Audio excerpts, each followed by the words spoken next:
Hello everyone. आज हम लोग क्लास 9th का चैप्टर 3 कोऑर्डिनेट ज्योमेट्री शुरू करने वाले हैं। देखिए, कोऑर्डिनेट ज्योमेट्री क्या है वो तो ठीक है, बात की बात है, इसको भी समझाएंगे। पर यहाँ पर पहले ये चैप्टर किससे रिलेटेड है वो हम समझाते हैं यहाँ पर। तो आप लोग क्लास 8 या 9 में पढ़ चुके होंगे कि नंबर लाइन यानी एक ऐसा लाइन जिस पर नंबर रिप्रेजेंट हो, या रियल नंबर लाइन जैसे ये है, दिख रहा है, ठीक है। इस तरह में आप लोग ने रिप्रेजेंट किया होगा, -1, -2, -3। ओके, इसमें बहुत सारा चीज रिप्रेजेंटेशन के लिए देखे होंगे कि 2 रिप्रेजेंट करिए, 1/2 रिप्रेजेंट करिए, -5 रिप्रेजेंट करिए। रैशनल या इरेशनल रिप्रेजेंट करना सीखे होंगे। वही जो रिप्रेजेंटेशन है उसी को कहते हैं नंबर लाइन पर रिप्रेजेंट करना, ठीक है।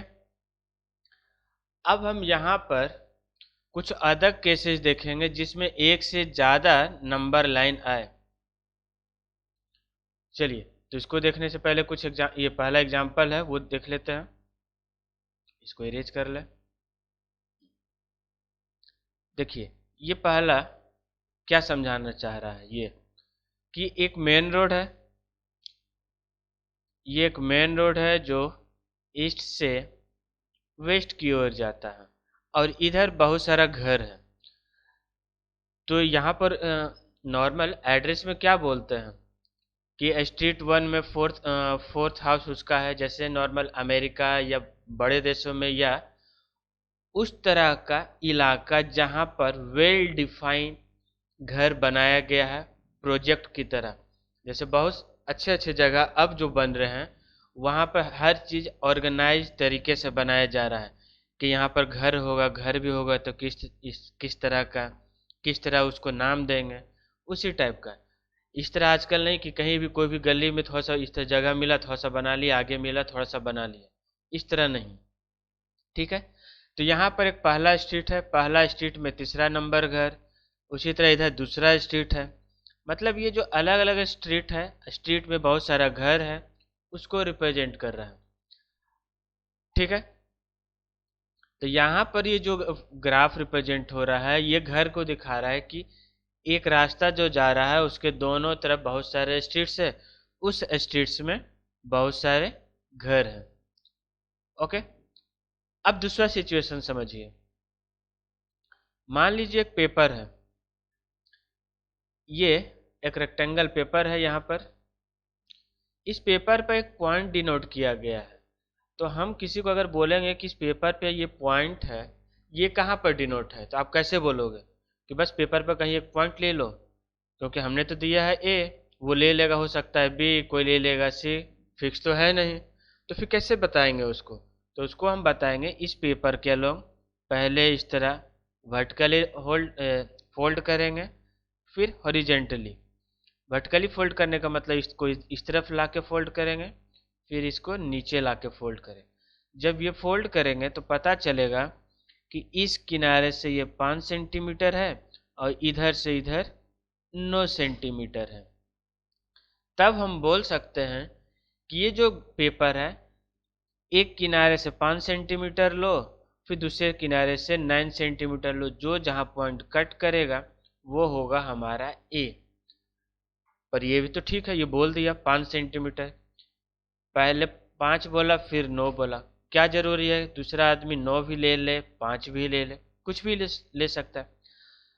5 9 लिया तो हो सकता है ये जो आया ये 9 5 का आया, दूसरा आदमी ले ले 5 9 तो हो सकता है डी आ जाए। तो इस तरह का अलग अलग पॉइंट आ सकता है।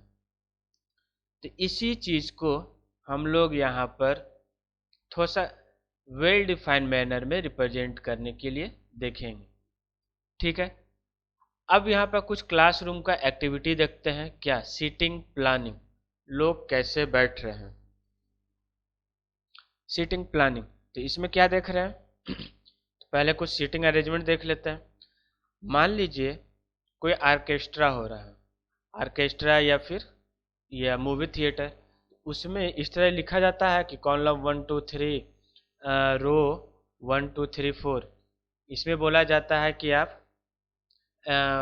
फोर्थ कॉलम सेकेंड रो में बैठिए, फिफ्थ कॉलम थर्ड रो में।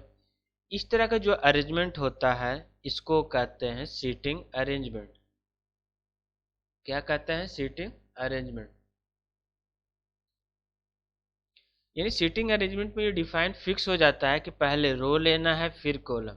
क्यों? क्योंकि अगर इसको पहले कॉलम को रो ले ले, रो को कॉलम ले ले, तो एक कोऑर्डिनेट एक पॉइंट का दो जगह हो जाएगा।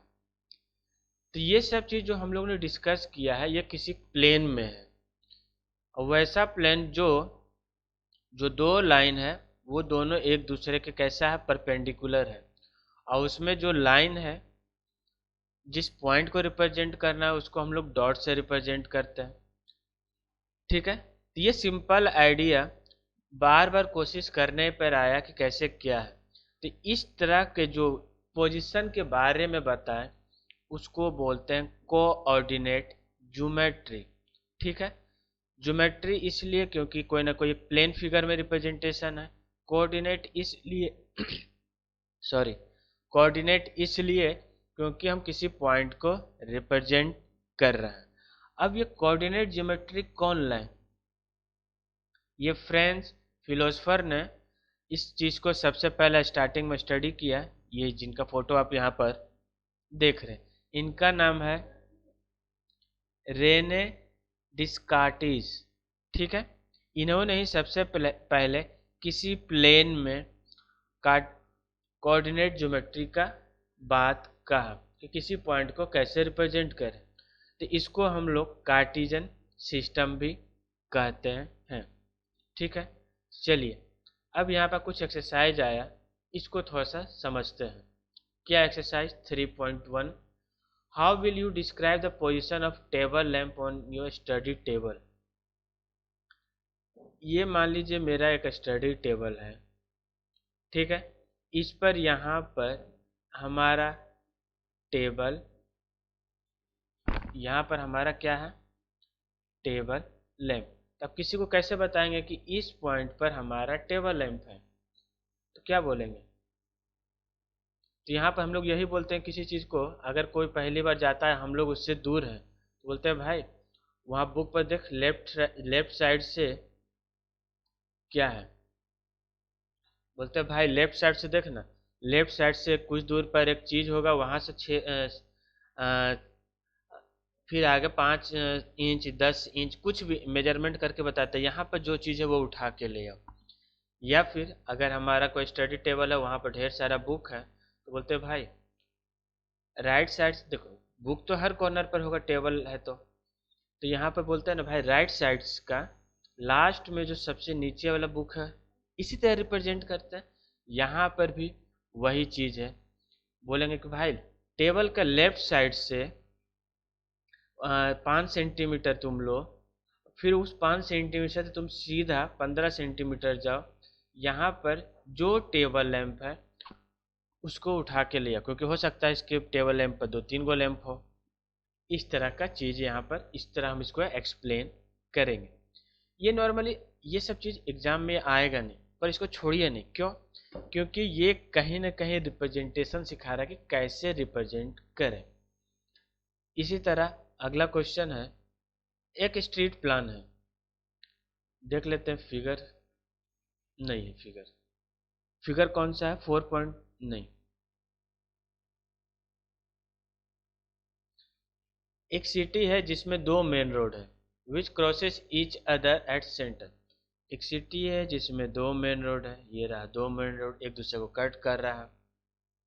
2 road are along east north south, ये नॉर्थ हो गया, ये साउथ हो गया, एंड ईस्ट हो गया, ये वेस्ट हो गया। इतना तो उम्मीद है कि पता होगा आपको। All other streets of the city are running parallel to these roads and 200 metre apart. सभी स्ट्रीट्स क्या है? 200 मीटर पर दूर है और सब पैरेलल है, इधर भी है पैरेलल है। They are 5 street in each direction. हर डायरेक्शन में 5 स्ट्रीट्स है, इसको रिप्रेजेंट करना है। ठीक है, तो यहाँ पर 5 स्ट्रीट है हर डायरेक्शन में, और 1-1 सेंटीमीटर का दूरी है जो बताता है कि 200 मीटर का। इस तरह का मॉडल ड्रॉ करिए अपने नोटबुक पर, जिसमें हर रोड या स्ट्रीट एक सिंगल लाइन होना चाहिए। हाँ, ये भी यहाँ पर देखिए कुछ एक्स्ट्रा इन्फॉर्मेशन दिया हुआ, ये भी पढ़ लेते हैं। They are many cross street in your model, आपके मॉडल में बहुत सारा क्रॉस स्ट्रीट होगा। A particular cross street is made by 2 street, एक पार्टिकुलर क्रॉस स्ट्रीट बनाइए जिसमें 2 ही स्ट्रीट हो, one running in the north south, another east west. Each cross street refers to the following manner. अब उसको कैसे represent करना है? If the second street running in the south north, second street कैसे रिप्रेजेंट होना चाहिए? North south में, fifth east west में। तो यहाँ पर बताइए, how many cross street can be formed with 4-3। 4-3 से कैसा क्या बनेगा? तो चलिए इसका देखते हैं। इसका ग्राफ इस तरह बनेगा, ठीक है, जिसमें बहुत सारा पैरेलल क्रॉस बन रहा है। यही ना कहा था क्वेश्चन में, ये देखिए बहुत सारा बन रहा है। चलिए, तो इस तरह जो बहुत सारा बना इधर से, उसी तरह इधर से भी बनेगा, नीचे भी बनेगा। कन्फ्यूजन हो रहा है तो रुक जाइए, एक बार क्लियर कर लेते हैं। इस तरह का ये ईस्ट है, ये वेस्ट है, ये नॉर्थ है, ये साउथ। कहा था कि हर पैरेलल होना चाहिए, तो ये इधर से पैरेलल है, सब 200 मीटर की दूरी पर है। उसी तरह नीचे भी पैरेलल है जो 200 मीटर की दूरी पर है। जब इधर से पैरेलल है तो हम दूसरे साइड से भी पैरेलल कर ले, इस साइड से। तो इस साइड से पैरेलल कैसे होगा? इस तरह पैरेलल होगा। जब ये पैरेलल है तो ये बताइए कि इसका कुछ ना कुछ नाम होगा, इसका उसी तरह इसका भी कुछ ना कुछ नाम होगा। ठीक है, तो यहाँ पर दोनों क्रॉस स्ट्रीट मार्क कर दिया गया है इस तरह, स्ट्रीट 1 2 3 4, सबको स्ट्रीट 1 2 3 4। अब ये स्टार्टिंग है, बस समझिएगा। 1 2 3 4 तो मार्क कर दिया गया है। अब कह रहा है तो क्या 4 3 और 3 बताना है कि 4 3 और 3 4 कितना है। 4 3 चाहे पहले इधर वाला 4th ले लें और इधर वाला 3 ले, या पहले इधर वाला 4th ले इधर वाला 3 ले। कहीं ना कहीं 2 गो आएगा 4 3, 2 तो आया, बस यही लोकेट करना था ये बनाकर। ठीक है, उम्मीद है इसमें कोई दिक्कत नहीं हुआ होगा। चलिए, ये हुआ हमारा यहाँ तक क्या, introduction of coordinate geometry. Next class में देखते हैं कार्टेशियन सिस्टम क्या होता है। तब तक के लिए बाय, ऑल द बेस्ट।